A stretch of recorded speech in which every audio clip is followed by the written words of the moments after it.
Radio Free Skaro!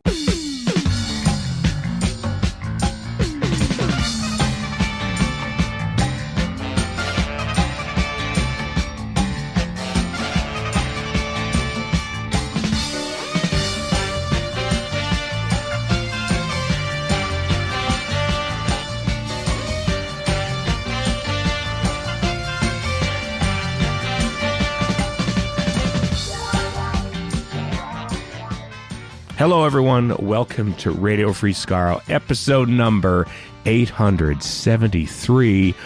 Hi, I'm Stephen in Edmonton. Born in Vancouver. Yeah, and Chris in Edmonton. If you can't tell, I am unwell this week. Completing the RFS hat trick of getting COVID. Yay. Right. So this is great. So doing... How is the swarm, by the way? Well, it's for me, I know everyone's experience is a little different. Mine feels more or less like a cold, oddly enough. I never got body aches or headaches or a fever. I'm sleeping poorly. Have you had your visit from Michael Sheard? Well, obviously I must have, because somehow, although if you remember The Invisible Enemy, the doctor got it through the TARDIS console. So I guess maybe I was on a Zoom call or something. And I don't know what this says about me, but the minute you told me this, I sent you pictures of the virus from The Invisible Enemy, or maybe it was Michael Sheard. It was some reference to The Invisible Enemy, of course. It was, yeah. As it should be. As it should be. It bothers me a little bit though, because I played hockey on last Friday, obviously not in a mask, because that'd be difficult, but it's moving around. So, okay, I take my chances. And then I was at two things on Sunday and Monday, fully masked. And then I started feeling a little bit iffy on Wednesday. And I'm thinking, did I get this while fully masked and everything? Because that would be really annoying if I did. Yeah, it's possible. Yeah. So... Anyway, get vaccinated, folks. I can't imagine how bad this would be if I didn't have my vaccines with me. All four of them coursing through my veins. Yep. This boy's bivalent. Oh, not me yet. I suppose this... Well, Canada just approved, Health Canada just approved the BA.4/5 Pfizer bivalent they did vaccine. I have the Moderna one, which doesn't address 4/5, so I'm just as hooped as everybody else. Oh, wow. Okay, well... But the early Omicron, which doesn't exist anymore, give me what you got, buddy. Yeah. This might kick my eligibility down the road a little bit, but... yeah, it would. Yeah, but oh well. Think of how invincible I'll be with proper antibodies coursing through my system. At this point, by the time you're ready to get a booster, it's going to be about time for Gallifrey One. Here's hoping. Speaking of which, thank you for the segue. Jodie Whittaker, by the way, is coming to Gallifrey One, everyone. That is damned exciting news. She's coming Saturday, Sunday, next year, February 2023. Jodie Whittaker on the eve of the announcement of the trailer that this happened. So basically, we waited forever for Doctor Who news to happen, and then two came along at the exact same time. Holy crap, Jodie Whittaker. Everyone went crazy and nuts because, she's done she's done Comic-Con, obviously, but that was more like a trade fair thing when Doctor Who was doing Comic-Cons, about which more later. And some England stuff, I think. It's some England stuff, like the MCM cons she was at. But I don't think she did interview panels at those. And this is relatively soon after she's not the Doctor anymore. Right, that too. Real quick, really. You know? Like, Eccleston obviously waited 16 years to be at Gallifrey One, and Tennant and Smith and Capaldi have never been. So here's Jodie Whittaker. I'm wondering if Mandip Gill, who was at last year's, had such a grand time, and they are still besties. I wonder if she said, maybe, yeah. Go, it's fun. It's so much fun. You'll have a blast. So there's no shortage. There's no shortage of instances where guest A has kind of word of mouthed guest B. Oh yeah. Deciding to attend. So it wouldn't shock me if that were the case. Yeah. Well, whatever it was. In part, at least. Yeah. I'm not complaining.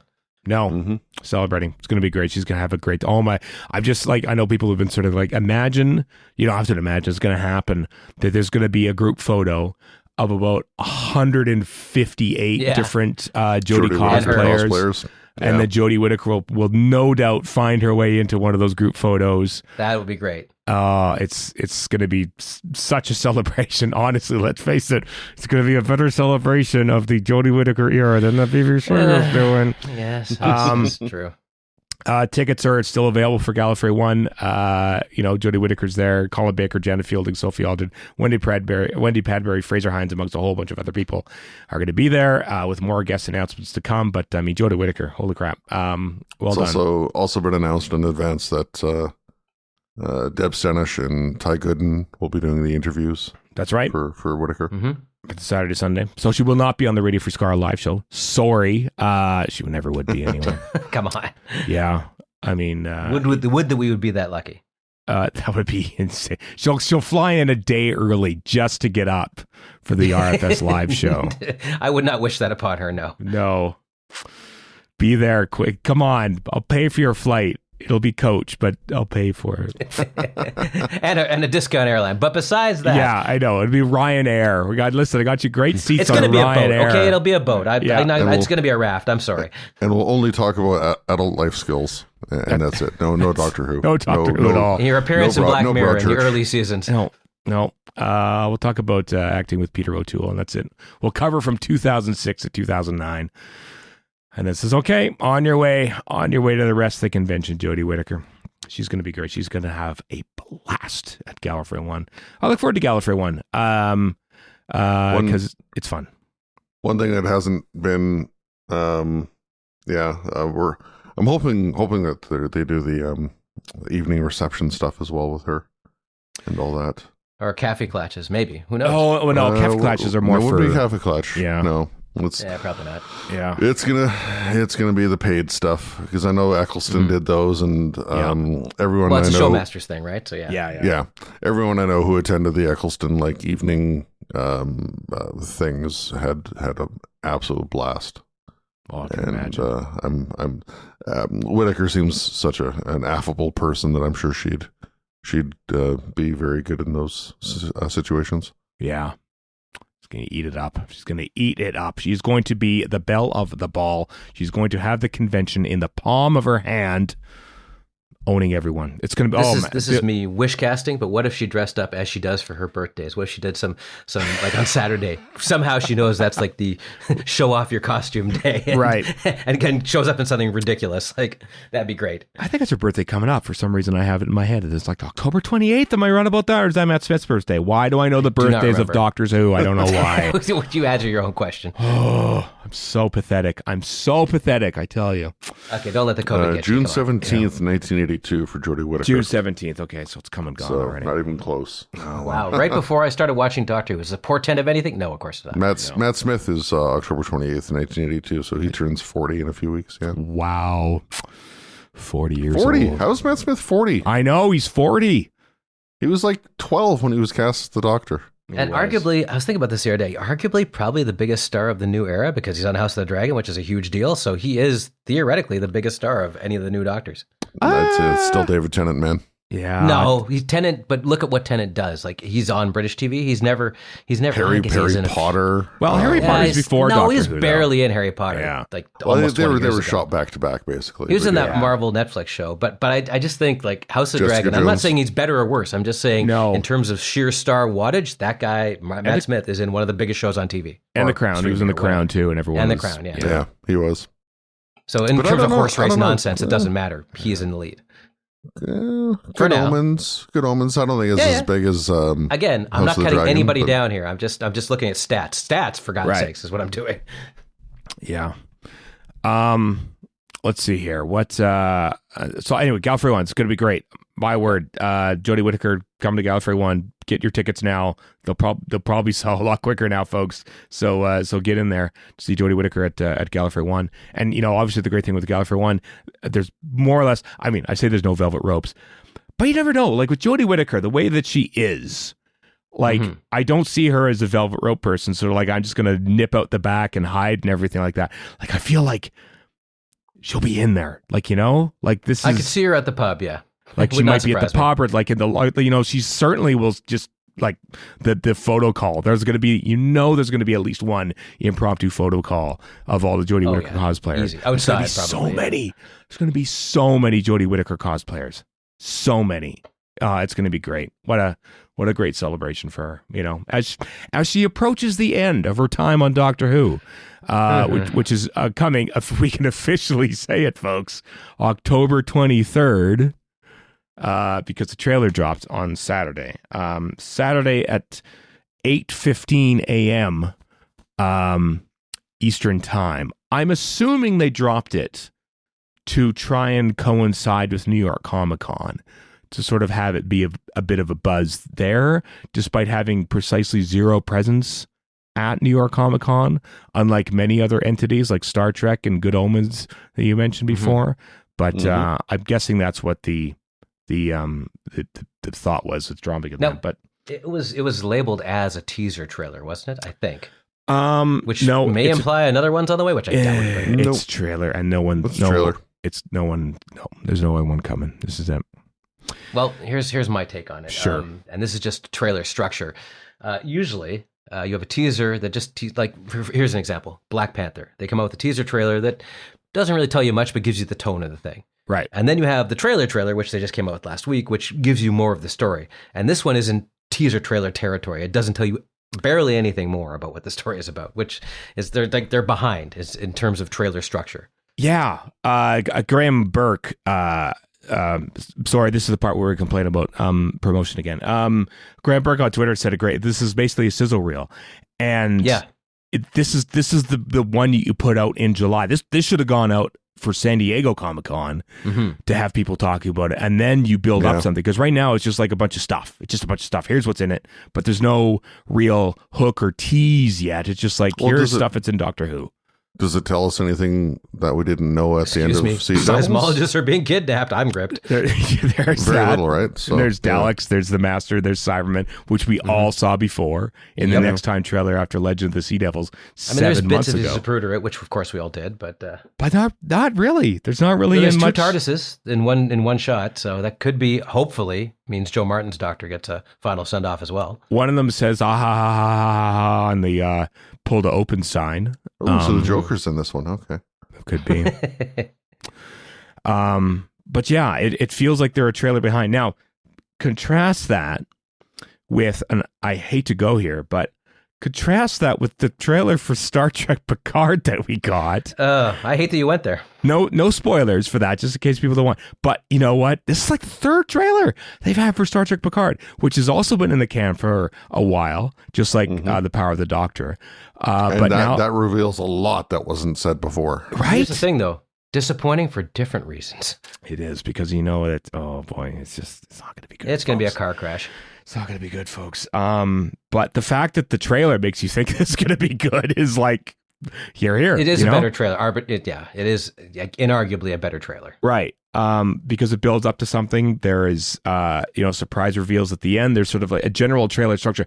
I'm kind of finding that sort of trailer structure, which can be a little bit passe, build up, quiet Bart, fade up, shock reveal, boom, title slide. I mean, that's kind of what they've done for the past few years. They haven't done that in this era of Doctor Who, have they? Like, there's never better really than mishmash. Yeah, it's just sort of been like, here's stuff. Here you go. Hope you watch. Tune up, in. Nerds. The trailer. Tune in. Yeah. So that's what's going to happen. Anyway, Power of the Doctor, October 23rd, 8 p.m. Eastern Time on BBC America. No broadcast time has been announced yet for BBC One. It airs in 2 weeks' time. You still do not know when to tune in.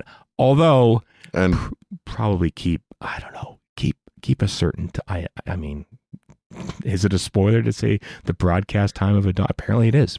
So I won't say anything. But what are you going to say, Chris? I was going to say there's also nothing, at least as yet, and maybe this will come when the BBC announces their broadcast time, but there's nothing yet on BBC America about like an afternoon simulcast uncut kind of thing that they've done for the last couple specials. Uncut. They did it for Sea Devils. Did they do it for Daleks? They might have done it for New Year's. I can't remember. No, maybe not New Year's Day. Now. I don't remember anymore. Yeah. It's too far back. Yeah, but looking at the the to be announced on BBC America. Nothing lines up with the rumored quote unquote broadcast time in the UK on the BBC America schedule, although there is something for 8 p.m. So that's when it's going to be on BBC America. So either they alter that and shove some to be announced around a little bit, then maybe they won't be doing it. But honestly, as we say, simulcast, like it's over 8 minutes in once BBC America crams in their first commercial break, you know? Anyway. Yeah. So. And naturally, of course, we've heard everything from CTV Sci-Fi, right? That's font of info. Was it a font of info in the space days? I don't know. I just fondly look back at it. Well, at least CTV Sci-Fi on their media site has photos and synopses all the way up until Legend of the Sea Devils. BBC America press site, their latest update is October 18th, 2021, saying Flux is coming soon. And there are images for the first episode only. I mean, we complain about the BBC and their promotion. Let's face it, BBC America has a lot to say about this too. I'm sure it'll come out sometime. That, BBC America is essentially the ones who fund Doctor Who's appearances at stateside conventions. It is a BBC America panel at Comic-Con all those years. Maybe that's why nobody was showing up. Guess what? There's been nothing for BBC America. This is why I think BBC America's out. I mean, they're done. They don't fund the animations anymore. They're basically there to air Doctor Who. I'm wondering if they're just sort of fulfilling the end of the contract at this point with Doctor Who, and stuff changes come October 24th. But clearly either the money or the interest is no longer there from BBC America, because at New York Comic Con this weekend, there were panels for Star Trek, there were panels for Good Omens, where they dropped images and trailers and everything and created buzz. There was one fan panel for Doctor Who all weekend at New York Comic Con. Sorry, go ahead. And they dropped, as I said, they dropped a trailer, hopefully maybe to sort of create some buzz on the floor at a convention they weren't even at. What are you gonna say, Warren? I was just going to say that fans love to come up with crazy conspiracy theories, but it really comes down to this boring business crap that sucks, which is exactly what this is. It is. It really is. So, alas, we'll deal with it. We'll probably find out literally in 8 days when the broadcast time will be for The Power of the Doctor on BBC One on Sunday, October 23rd, which is ridiculous. The Doctor Who magazine comes out this week. Panini, the publishers of said magazine, had the cover on their website saying, here's what's coming next week, Doctor Who magazine 583. And people were saying, hey, there's the cover of it. And they were sharing it and stuff. And the BBC says, no, there's the poster art for The Power of the Doctor that we haven't announced yet. Please pull that down. So basically everyone on the internet was asked to take down the cover of a magazine that was promoting an episode of Doctor Who that was airing in 2 weeks' time. Remember when they leaked Name of the Doctor or whatever it was in the Blu-ray set, and they respectfully asked nobody spoil this, and nobody did. Yeah, I think that era of fan, what's the word I'm looking for here? Grandiosity, generosity is at an end, because they've given us nothing to not to be an entitled jackass fan, which I sound like. I never understand, but I just don't see fans being like, "Oh, okay, BBC, you've done so much for us," because they're just not doing anything. For whatever reason. Yeah. Anyway, I mean, I know Good Omens is popular. I don't watch it, but they have a home on Prime Video, and they're allowed to have the freedom to say, hey, June 2023, here's poster art, here's some images, here's info about it. Star Trek Picard, Star Trek Discovery. Picard's coming in February, Discovery's coming later, here's a teaser for it. And, because they have a home for it, they're not reliant on some outdated business model of terrestrial broadcast, and they get the buzz and Doctor Who doesn't. And yeah, here's hoping. And that's the only thing Paramount Plus is good for. Yeah, possibly. Except in Canada, of course, because Crave and exactly. Bell Media still have the rights to it. And the actual content itself, not so much. So yeah. So in summation, the trailer doesn't actually show us much with regards to what we knew already. Mm-hmm. Yeah. Except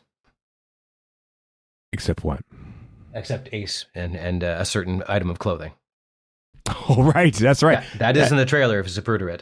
Is there? Oh, is there really? Oh, that's right. Yeah, she's on a parachute and she's got her. Anyway, go on. She's parachuting, yeah, because SFX magazine had an exclusive image of Ace with the baseball bat and the Ace jacket. So that's pretty cool. And that does appear in the trailer. A little throwback. So pretty neat. It's odd how iconic that baseball bat is, given that she has it for literally half a story. She never carries a baseball bat around with her anytime else in Doctor Who. But she does give a righteous ass weapon to a Dalek, so there is that. She does in that episode of Remembrance of the Daleks. But so yeah, so I don't know how much more promotion we'll get for Doctor Who before October 23rd, but whatever it is, we'll talk about it here on this podcast. Except you, Warren, you won't be here next week because you'll be at a convention. I will be in Ottawa at CanCon, so any RFS listeners, if there are any, so wave hello at a distance, because it's going to be very masked and very socially distanced, and they're going to be very careful about it. Mm-hmm. It's the first time since 2019 they've done it, but I will be there. Getting my learn on.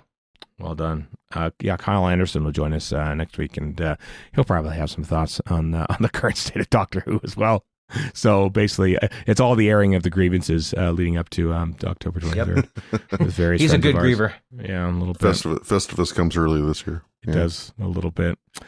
Russell T Davies, meanwhile, was on. I like how Doctor Who fans miss the point a lot of the time. Russell T Davies was doing a panel, a BBC panel on climate change, and mentions in passing that we can't wait for season 2 where we talk about other things. And the topic of a climate emergency is waylaid by the notion of, oh my God, Russell T Davies is doing at least 2 seasons of Doctor Who. Of course, which he's doing. And that's Ncuti Gatwa seasons too. So it's not even David Tennant ones, which is pretty exciting. So look at that. Just offhanded remarks already. We know more about Doctor Who to come. I said off air, based on absolutely nothing. October 24th, I would not be the slightest bit surprised if RTD is a publicity machine. Oh, I don't know. I think October 25th. Maybe, because, with Doctor Who's release model, they have to wait for it to show up on iTunes or Google Play and on streaming. He can't help himself, though. But I imagine publicity machine at this point means he puts something on Instagram. That's all it takes. That's true. It'll be 4 emoji or something like that, and we'll all go be agog about it and stuff. But I bet you the official BBC machine doesn't kick into gear until October 25th. No, I'm thinking. No. If it does, it'll be him and him alone. Yeah. Quite possibly. Anyway, yeah, he was on a panel there, which I didn't know about. I would have liked to have tuned into that had I known about it. Where he's talking about climate change and how it's gonna feature in the next era of too woke Doctor Who talking about climate change.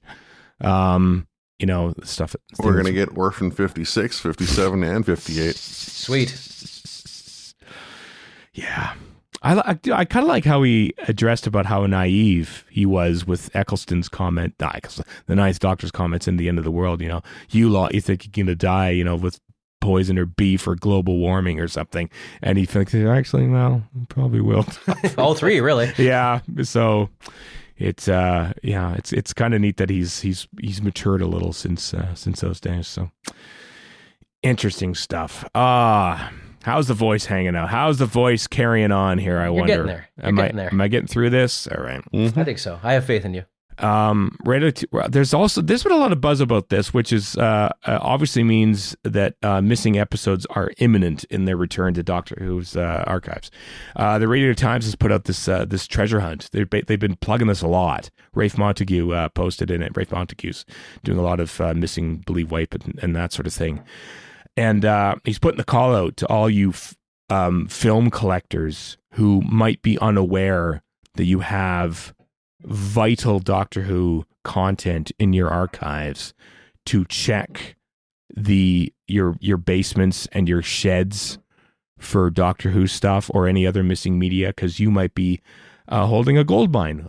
So if you have a whole shed of old film prints about Doctor Who, odds are you have never listened to Radio Free Skaro, because we mentioned Doctor Who missing episodes all the time. But your weird uncle might. That's true. That's very true. So treasure hunt at radiotimes.com to put the call out to check your your archives for any missing And unlike content. most Radio Times articles, this one's actually informative. It has some facts in it. Like what, Warren? Like it lists off different videotape formats, which I was like, oh, it's a little too early in the morning for this. Radio Times, come on. Yeah. Anybody sitting on any U-matic tapes? I don't know if that's a thing these days. I never dealt with many U-matic tapes in my days, Warren. I don't know if you did. In my school days, I did. Yeah, school days, no, I never did. Only heard about it in passing, but sometimes the news department would have U-matic tapes. But, I shot with a U-matic camcorder, which is the camera on your shoulder and the tape deck hanging from your other shoulder. That's cool. You did. Wow. Yeah, it was quite the clunkaroo. Golly, that's something. Wow.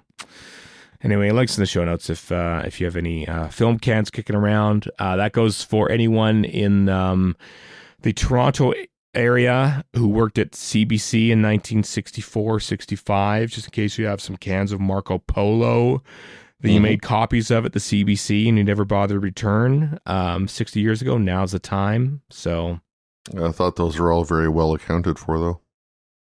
They are, but you never know. I'm just, I mean,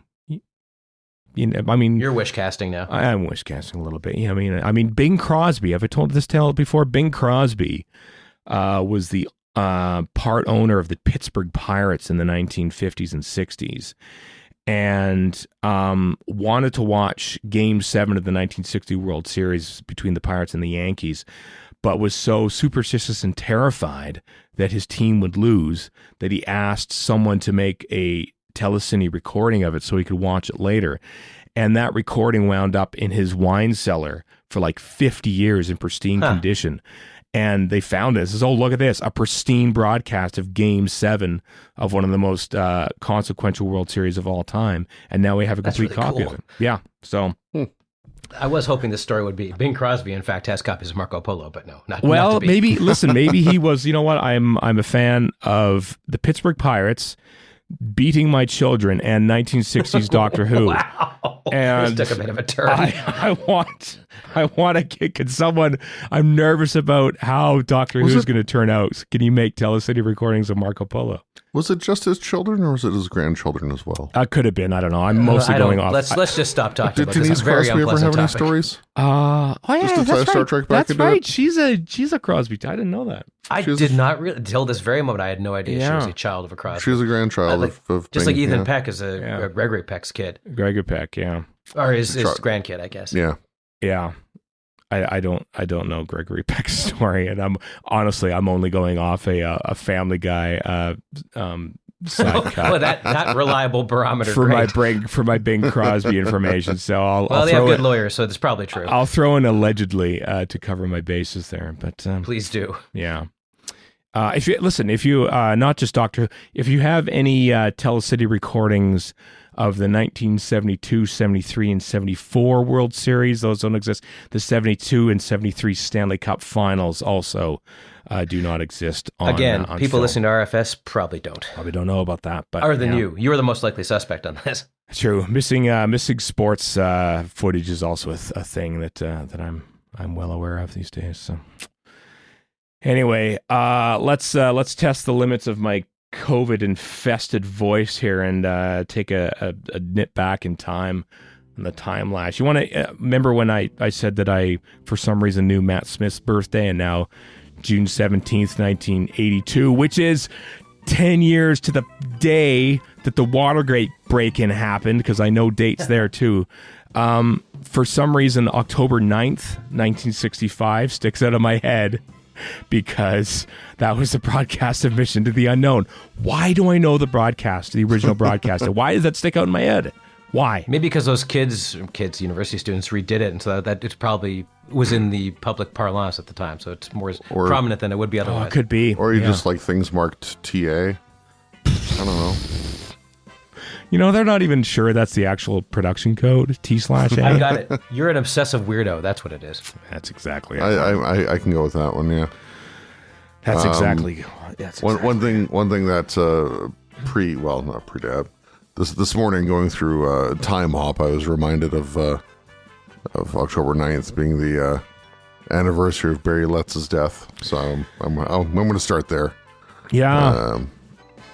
Because that was indeed a sad day. It was. He was such an ambassador for Doctor Who. Like, not only just his era, like, he would just turn up on every DVD extra thinking, oh, Barry Letts is talking about the Colin Baker era. And he like, sure, I would listen to him talk about that.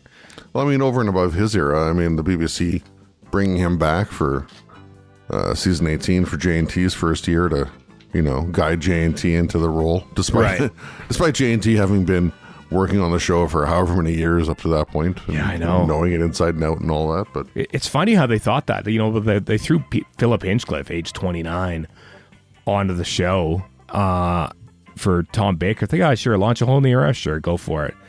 But John Nathan Turner's like, I don't know. Don't know if you have the oomph for this. It's kind of. I don't know if the show is the popularity of the show gained under Tom Baker. Maybe they felt they needed stewardship that wasn't needed before. I don't know. I don't know. It was Hawaiian shirts that were off-putting. Could be it. Could be the BBC just getting cold feet about the show even then. He's a free-thinking anarchist. What are we doing? Yeah. I remember that. I remember when Barry Letts died because we just put out an episode. Mm-hmm. And then Barry Letts died. And Chris, you... I was in southern Alberta for like a cousin's wedding. Right. And somebody had the brilliant idea of trying to get a hold of Toby Haydock. And it was you. I think it was you who came with that. Was it me? Yeah. Somebody had that idea at any rate and saying, hey, let's put an emergency podcast recording together. And Toby was very, very generous with his time. Yeah. And agreed to join us, and we hammered something out. Yeah, we did. And that was our first breaking news podcast. I think the episode before that, for some reason I recall, was a mini scope on David Maloney of all people. Which that could be. I don't remember. Yeah, it's funny how you remember these things, like actor birthdays.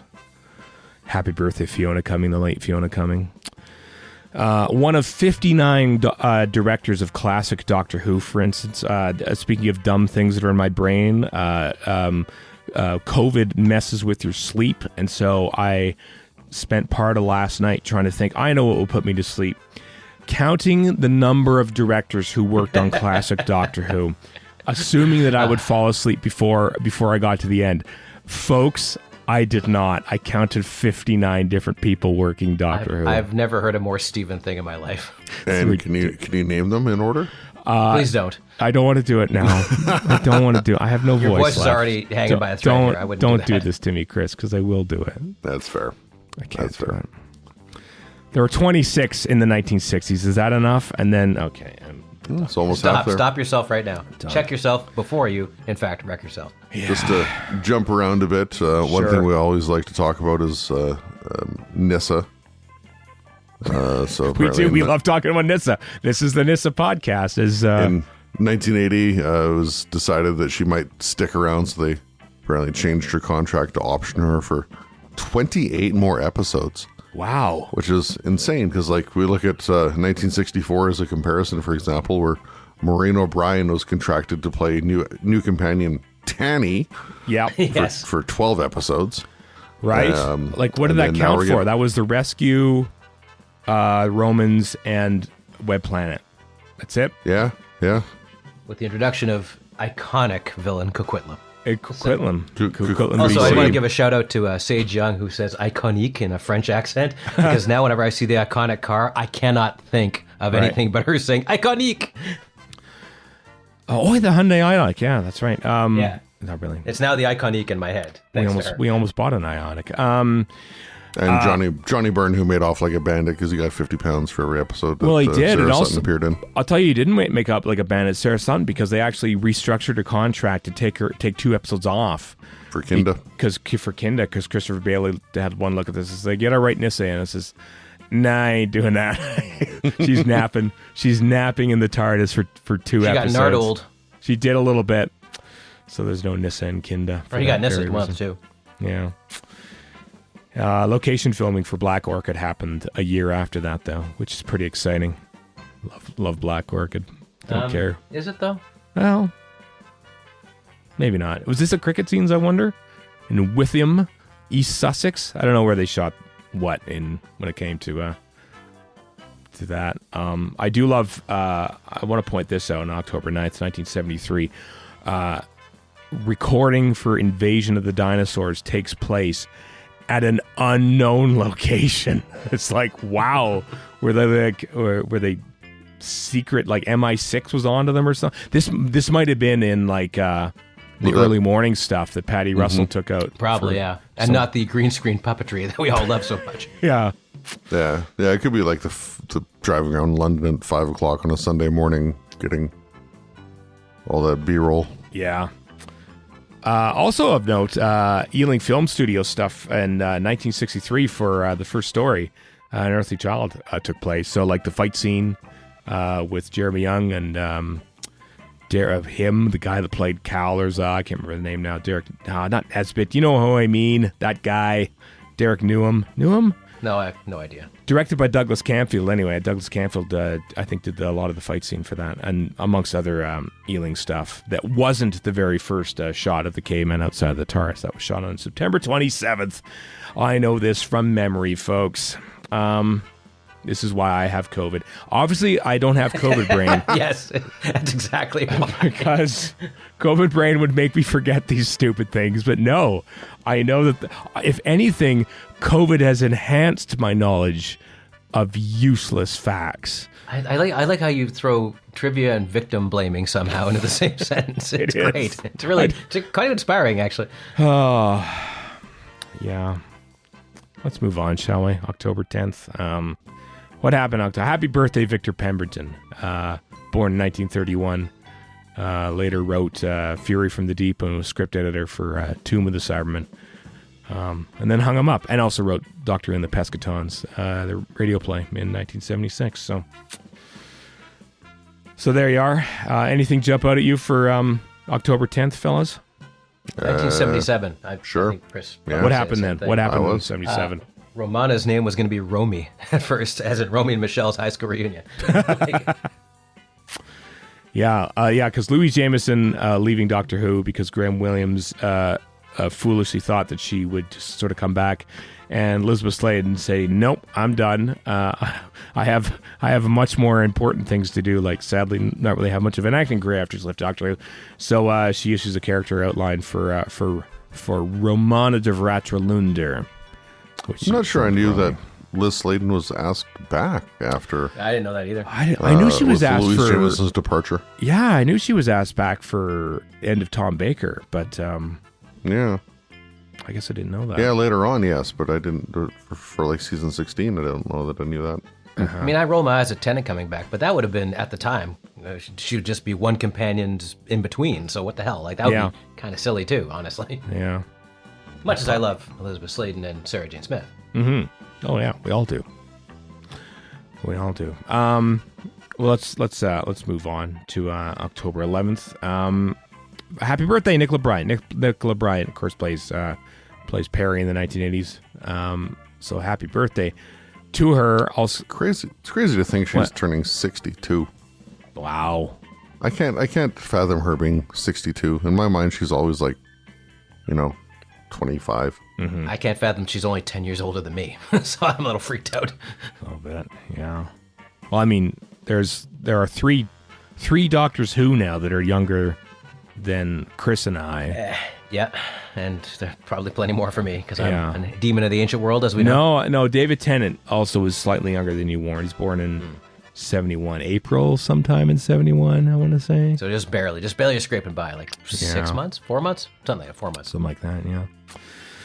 But no, Ncuti Gat was born in 1992. 1992, folks. He's the Ncuti first Gat 90s doctor, right? He's the first wilderness years doctor. He is. Yeah, he is, totally, yeah. One of his first memories is watching Paul McGann and the TV. No, it was not. It was not. Probably not. Nobody's first memory is watching Paul McGann. No. He's the doctor. No. John Crockett, one of the 59 directors of classic Doctor Who, also died in 1986. He directed the Aztecs, so... Well, coincidentally, while naming the other 58 directors, that was his final words. That's true. Which, of course, is a lie. Alan Waring and Nicholas Mallet and others had yet to come along. But anyway, anything else jump out at you on October 11th? Not much happening that day, is there? No. No, it's a bunch of A recording. lot of and recording. stuff. That's about it. Yeah. Yeah. On to the 12th. Dennis Spooner. This is quite something, actually. 1966, October 12th.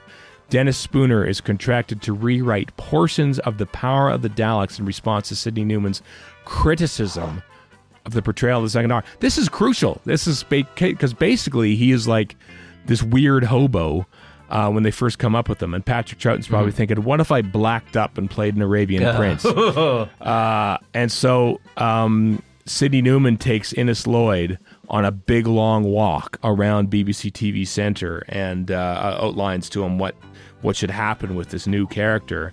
And Innes Lloyd goes to Dennis Spooner, who's not even working on the show proper, and says, can you rewrite portions to make this Doctor a Doctor? So Dennis Spooner sets in place basically what the second Doctor becomes on this day in history. Looking forward to Adventures in Space and Time too, where they gingerly skip over that bit. It's just the walk. It's just the walk around BBC TV Centre, and it's just like all flashbacks and flash With forwards. Brian Cox. Yeah, it's just basically my dinner with Andre, and it's Innes Lloyd and Sidney Newman having a long talk with Brian Cox and I don't know that weird method actor who's in Succession, and he's playing Innes Lloyd for some reason. What's his name? They work pow. Jeremy Strong, that guy, Jeremy Strong. Yes. Every long form interview he does, like, oh, this guy's a weirdo. Why did we do this? Why did we have an interview with him? Surprise! Actors are weirdos. Why are people perpetually shocked by this? I know. Their job is to pretend to be other people. Of course, they're weirdos. I know. That's why we pay them big money to be weirdos. I had to laugh. Speaking of method actors, I had to laugh at what's his name? Maybe COVID is affecting my Kristen Bale. Two things about him. One, he's saying that this past week that he had a hard time. He couldn't be method acting when he's playing weirdo guy from the Thor movie because he was in green screen literally the entire movie. But B, he said he found it really dull or something. That dull too, and him and Liam Neeson. So yeah, kind of feeling my love for Kristen Bale increasing a little bit. But the second one, which made me laugh because it reminded me of a Spinal Tap reference. Oddly enough, I'll get to it. Where he said, I couldn't hang out with Chris Rock on the set of that bomb movie from David O. Fincher that bombed this weekend, Amsterdam, because he kept making me laugh so much that I had to stay away from him. I read that as code as thinking he never made me laugh, so I had to stay, because it reminds me of that line from Spinal Tap where they're talking about Duke famers are coming through the lobby, and it says, wow, wanker, they were still booing him when we were coming on stage. I laughed at that line because obviously they're booing Spinal Tap. Anyway, that made me laugh this week. So that's what happened. The Power of the Daleks thing is the big thing. David O. Russell, by the way, not David O. Fincher. Oh, David O. Fincher. No such creature. I got him mixed up. David O. Fincher, I want to see the David O. Irish Fincher, cousin. the very Irish. Yeah. Every film is re-Irished. Irish it up a little bit. Mank with nothing but Irish accents. Oh, I would watch that. I would watch the hell out of that. 7. Actually. Oh, John Doe has the upper hand. Sure, Bagora. Oh, boy. Panico Room. Doe, what's in the box, me laddo? I'm going to hell. Oh, well. Speaking of going to hell, recording for Terminus, 1982, October 12th, took place at BBC TV Centre. I don't know what day it was, but I'm sure it went over schedule. It was a fraught recording where everything went wrong. Mary Ridge, the director, one of the 59 directors, one of the 5 women to direct Doctor Who, had a hell of a time. So, pour one out for the people who made Terminus. It was basically that, where Peter Davison says, you know what? I think I'm done after 3. I don't think I need to make any more of this show. Yeah, didn't go well. Yeah. Did not go well. October 13th in the annals of history. Happy birthday. Speaking of Terminus, Steve Gallagher, Steve Gallagher's birthday. Yeah. Who wrote that, probably wrote up, first off, Eric Sayward phones him up. Happy birthday. Happy birthday, March 1997. Ian Stewart Black. What? I don't know. He should die. He died, actually. Sorry. Why is Shannon it March? Sullivan. Why is it saying March 1997 in the middle of October? I don't know. It's a mistake. Okay, it's a mistake in the web page. So well, he was born March 21st, 1915. Died 13th October. But I mean, That is confusing. he died. So it's an error. It's an error. He died. He died on October 13th. I don't know how he died. Like Like the guy He from died? Nightmare. He died. You know what that leaves me? It's taken me all this time Yeah. to learn. The March 1997. Never mind. Never mind.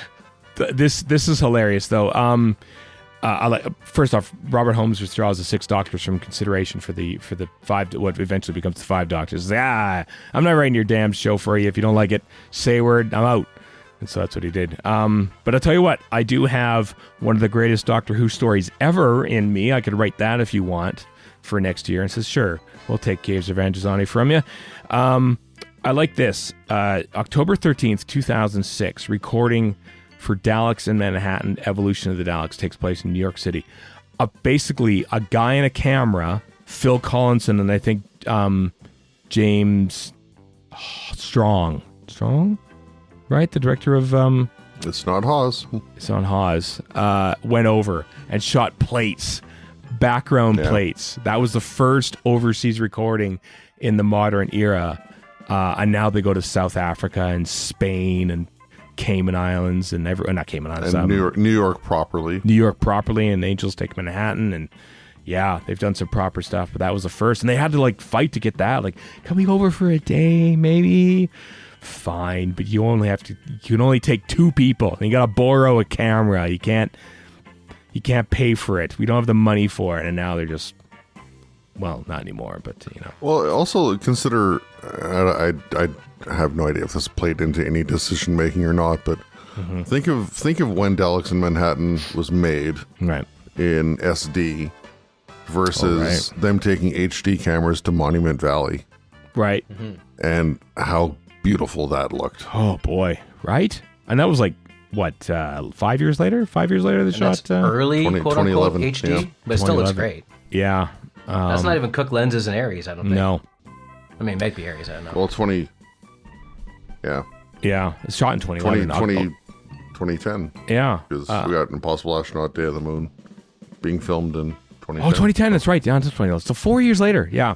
I mean, you know. I mean, look at it this way. Avatar had just done 3D in 2009. Technically, I guess probably 2008. Right. And they specially designed those cameras. I think Panavision did. So things were still kind of relatively new at the time. So something like Doctor Who looking that good is kind of amazing.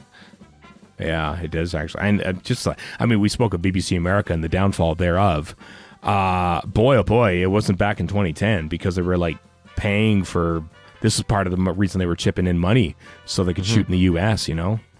Seeing Matt Smith's face as the Doctor on a bus in Vancouver will never cease to amaze me. I was like, "What am I? Am I hallucinating? Did I huff some gas? What's going on?" Yeah. Heady days. Let's move on to the 14th. Happy birthday, Katie Manning of Doctor Who fame. Of course, played Jo Grant. So she's celebrating a birthday on October 14th. What else happened? Anything else jumping out at you for the 14th there?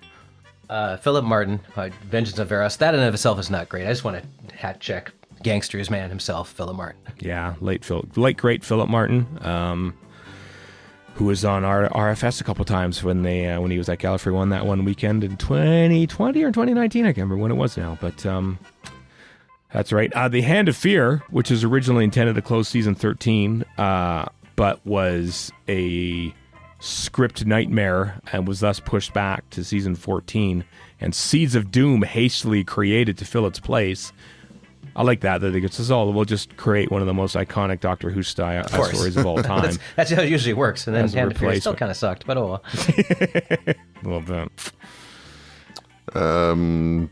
Debut broadcast of the Ghost Monument. It's the first time we actually see the TARDIS in the Whittaker Oh, era. that's right. That was Which felt a little early. Like, remember our conspiracy theories that it was going to be, they're going to look for the TARDIS the whole season? Nope. Yeah. Second episode, here we go. There it is. But it's a nice little hook. I kind of like that. Oh, you know. I'm not complaining, really. Yeah. Yeah, I had a good scene. Good scene at the end of that with the Doctor come to Daddy. I mean, Mummy. And of course, that's the filming of that is where we got that lovely silhouette Jodie Whittaker shadowy. Yes, that's true. Off an iPhone. Photo taken. Oh yeah, who was that? Sean. What's his name? The Yeah, it was guy one who of played the the Grips or main, something. main Yeah. guy. No, the actor Yeah. dude. Oh, was it? Okay. I'm blanking on his name now, but you know that guy. I know. I saw that. So wow, what a great photo taken on an iPhone. You know, just an arty shot on some guy's That's iPhone. in my album of Doctor Who things on my phone, just because it's actually a watch face, I think, as well. Oh yeah, Yeah, it's pretty good. Pretty good.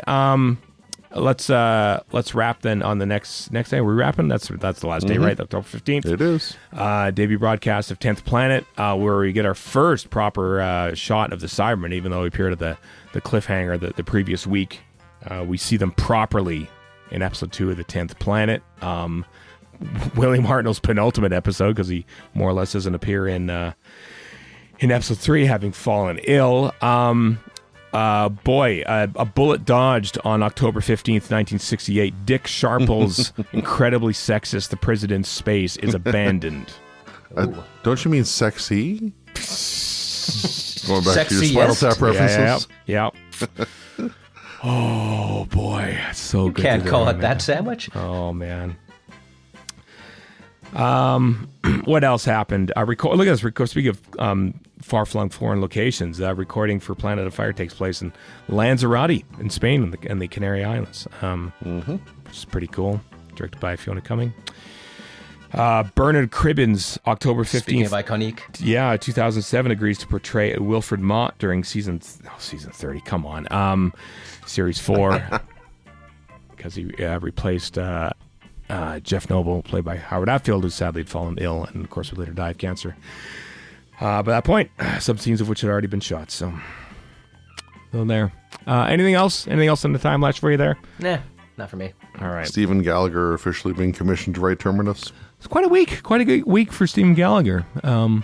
Commissioned to write an episode and then have those episodes completely destroyed on the eve of his birthday.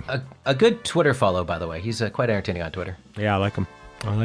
And also, guest on this very podcast. Indeed. From Last Galley. Yeah. From Last Galley. So, all right, there we go. That's it in the Timelash. Let's press on while I have the energy to do so. Season 8 Blu-ray set is coming out in standard packaging on November 14th in the UK.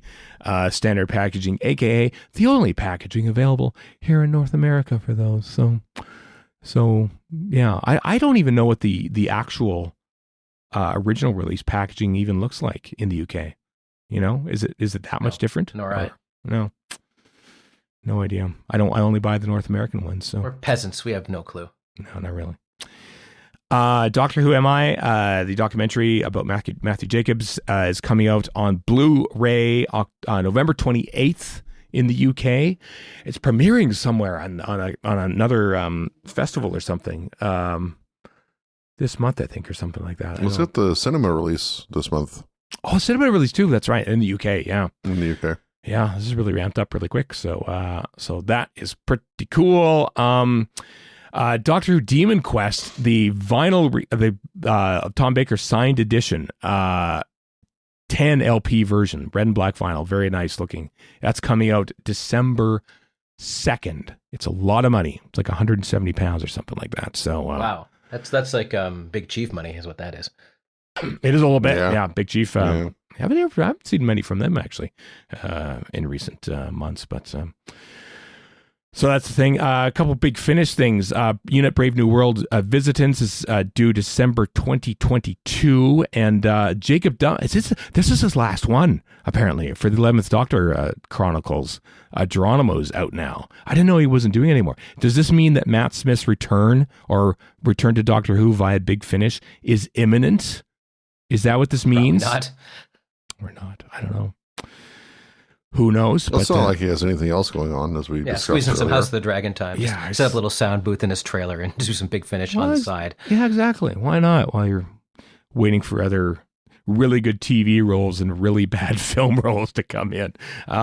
He does have really bad luck with film roles, it's true. Really does. He was in Morbius, wasn't he? That Speaking of that, Amazon Prime, at least in Canada, is like, Morbius is on. I'm like, I'm still not watching. I don't care if I'm paying for this. I'm not watching this stupid film. Absolutely not.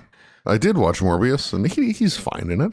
Yeah. It looks terrible, and I can't support Jared Leto in any way, shape, or form, so. No. Or Leto, however you say a stupid name for jerks. Is it Leto or Leto? I don't know. I'll do you one better. Who cares? I guess so. Let's go Lido, like the Lido deck on Love Boat. Sure. Why not? Love Boat. Wow. Which is also apparently had a reboot. Really? Did it really? Oh, God. Did I know that? It is See, for all your complaining about Star Wars, another Another reboot, I should say. Oh, okay. For all your complaining about Star Wars, there's a vast minefield of inferior IP that's also getting redone. Nothing new at all. No. I'm old and I'm complaining about things. I know. Hey, but this is pretty cool. You can read the entirety of Doctor Who Comics #1 from November 2020, featuring the 10th and 13th Doctor and the Sea Devils. You can read it for free. The entire thing is on the cool. Doctor Who website. Yeah, the whole comic. Perhaps it's a way to entice you to get more, because they're pretty good comics. So links in the show notes if you want to read that. And the Daleks, the Ultimate Comic Strip Collection, Volume 2, all the Dalek comic strips are coming out December 1st. We don't even have a cover art for this yet, but it's on Amazon for pre-order. Sounds neat. Sounds neat indeed. All right. We're ending the podcast today with some sad news. Lynn and Michael Thomas, friends of ours, obviously behind Uncanny Magazine, where Erica and I have been a part of since they started the magazine, and of course Lynn's on Verity as well. Their daughter Caitlin was born with a rare syndrome called Aicardi syndrome, and in recent months her health has taken quite a downturn, and she is now entering, sadly, the final phase of her care. The author Jim C. Hines has put out a GoFundMe to help fund the end of life care for Caitlin. Lynn and Michael have done a lot for the SFF community over the years, and they're friends of ours. And if you want to help support them, the GoFundMe is links in the show notes, radiofreeskaro.com, and on this podcast reader. So all our best goes out to Lynn and Michael and Caitlin during this really, really tough time. And that's it. Until next time, I am Stephen in Edmonton. Or in Vancouver. And Chris in Edmonton. So long for now.